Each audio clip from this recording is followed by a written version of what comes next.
அண்மை செய்தியை பார்த்து வருகிறோம். இன்றைய தினத்தில் தமிழகத்தில் அனைத்து கட்சி கூட்டத்திற்கான அழைப்பு விடுக்கப்பட்டிருந்த நிலையில் தற்பொழுது அரசியல் கட்சி பிரதிநிதிகள் தலைமைச் செயலகத்திற்கு வர துவங்கியிருக்கிறார்கள். அது தொடர்பான காட்சிகளை பார்த்து வருகிறோம். தொடர்ந்து விவரங்களை வழங்குவதற்காக இணைகிறார் எம்முடைய செய்தியாளர் வெங்கட்ரமணன். வெங்கட்ரமணன், வணக்கம். தொடர்ந்து இது குறித்த அவ்வப்போதைய நிலவரம் என்ன அப்படின்றத பார்த்துட்டு வரும். தற்போது வரையும் எத்தனை கட்சிகளை சார்ந்த நிர்வாகிகள் வருகை புரிந்திருக்கிறார்கள்? முதலமைச்சர் வந்துவிட்டாரா? என்ன கள நிலவரம்? வணக்கம் கௌதமி.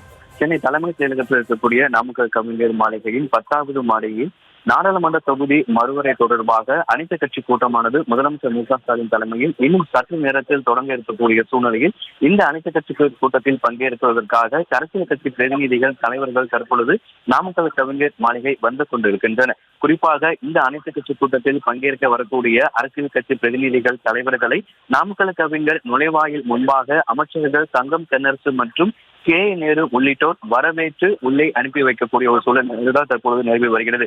இன்னும் சற்று நேரத்தில் முதலமைச்சர் மு க ஸ்டாலின் தலைமை செயலகம் வர இருக்கிறார். முதலமைச்சர் வந்தது பிறகாக இந்த அனைத்து கட்சி கூட்டம் என்பது தொடங்கப்படும். தற்பொழுது இந்த அனைத்து கட்சி கூட்டத்தில் பங்கேற்க வருகை புரிந்துள்ள அந்த அரசியல் கட்சி பிரதிநிதிகள் தலைவர்களை நாமக்கல் கவிஞர் நுழைவாயில் முன்பாக அமைச்சர்கள் கே நேரு மற்றும் தங்கம் தென்னரசு உள்ளிட்டோர் வரவேற்று உள்ளே அனுப்பி வருகிறார்கள். குறிப்பாக இந்த அனைத்து கட்சி கூட்டத்தை பொறுத்த வரைக்கும் பங்கேற்க வரக்கூடிய அனைத்து கட்சிகள் தலைவர்களையும் வரவேற்று ஏற்கனவே நாமக்கல் கவிஞர் மாளிகைக்கு முன்பாக ஒரு பதாகை வைக்கப்பட்டிருக்கிறது.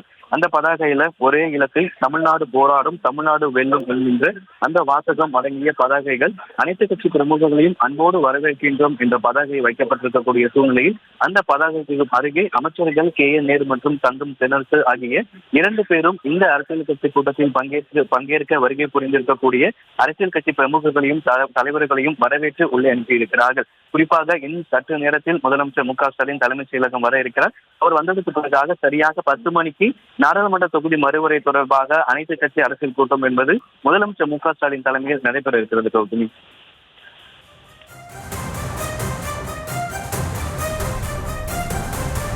தற்போதைய விவரங்களுக்கு நன்றி வெங்கட்ரமணன்.